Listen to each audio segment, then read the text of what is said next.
Toastmasters and welcome guests. My name is Max, and today I thought I'd start by telling you just a list of a few things about me. So, I have just a short list here. I'm a writer, student, and wait, I just got a few other things. Right, now you're probably not going to want to hear about all these things, just lists and random bits about me, so I thought I'd just focus on the one latest title that I've been given that I just wanted to talk about, as it's really helped me evolve over the past few months. And that has been that I have now got tinnitus of the right ear. And at first that might seem like quite a negative thing to talk about for your opening icebreaker, but it has led to an extraordinary journey that has very transferable problems and trials that you can deal with that I thought would be good to talk about today.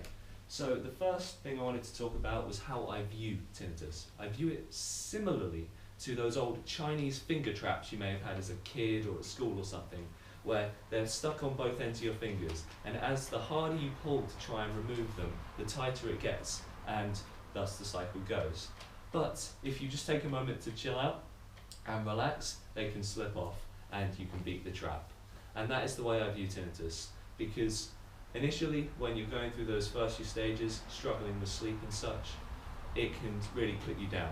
But once you can drop your heart rate and focus on keeping things simple and keeping calm, then the ring can get quieter and you can actually lead a much happier and more fulfilling life than it's initially expected.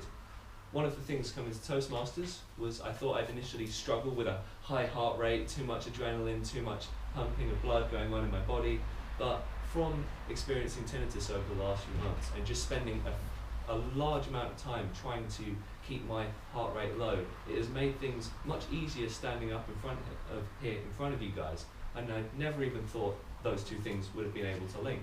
But I was almost forced into this journey because of the tinnitus, and it is a journey that I'm actually quite glad I have gone on, and I am actually in a way honoured that I was able to experience something with such a great challenge ahead as this at my age. And as a result, I have been much more calm when talking in front of you guys for the little bits I've done before. Now, another thing I wanted to mention was accepting a permanent change. And another reason why I think this is important is because we all go through changes. Some we choose, some we don't, e.g. being removed from a position at work, or a failed relationship, or even a death in the family.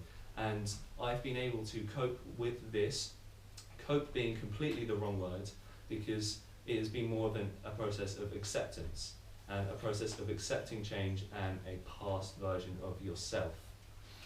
Now, and the next thing I wanted to mention was the keeping myself present.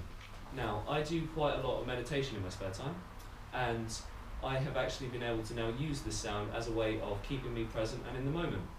It's much better for me to look at it as my ear is ringing right now, rather than my ear will ring forever. It keeps a much more of a positive twist on it. And I challenge you all, with any problem you may face similarly to this, whether it is permanent or whether it may be a temporary issue, to think about that positive twist on it. Because at first I really did struggle with how I was going to view this for the rest of my life, and whether I would be able to twist this thing into something positive. And being forced into choosing a positive route for it has really allowed me to grow in regard to that. Now, I also wanted to talk about focus, because with a loud noise, which can just sound like a hum in your ear, you might think, well, you're not going to be able to focus on anything again. Every time you try and sit down and look at a task, you're not going to be able to stop hearing it. And whilst that may have been true at first, it's really showed me what things put me in that state of flow that we really enjoy. In my own time, I do a lot of screenwriting and theatre writing. I can ignore the sound for hours. It's a loud noise, I can hear it in this room, but standing here and writing, I can ignore that noise for hours. And it's made me appreciate certain sounds a hell of a lot more, such as the sound of running water. I live by the river, and that noise is one of my favourite things now. And also pub chatter. You'd be surprised how good that sound is, just the soft little ambient pub chatter. But at the same time, it's shown me some noises that I don't like hand dryers and generators. They can just stay away.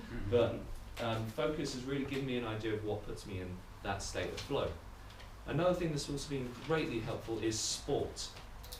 Sport, again, giving that sense of flow. It's a body-based practice and has allowed me to control exactly, like, it keeps me moving. I do badminton, so I spend all my time like this, and it keeps me focusing on my body rather than my mind, and gives me 4 or 5 hours where, again, noise clicks out, even in a quiet room, because I'm focused on putting good things onto my body, and that has been masterfully helpful.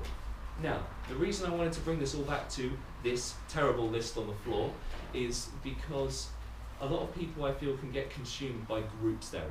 I love the idea of groups. I love this group, I love my badminton group, I love my writing group, I love the tinnitus group. But if you get swallowed by the idea of a group, e.g. I could start using it as a crutch, I could say, my life is bad because I have tinnitus. My life didn't work out because of this problem. I want people to judge me by my actions, not by having tinnitus. So I want to say at the end of the day, I did these good actions despite having this. Thank you all. Cheers.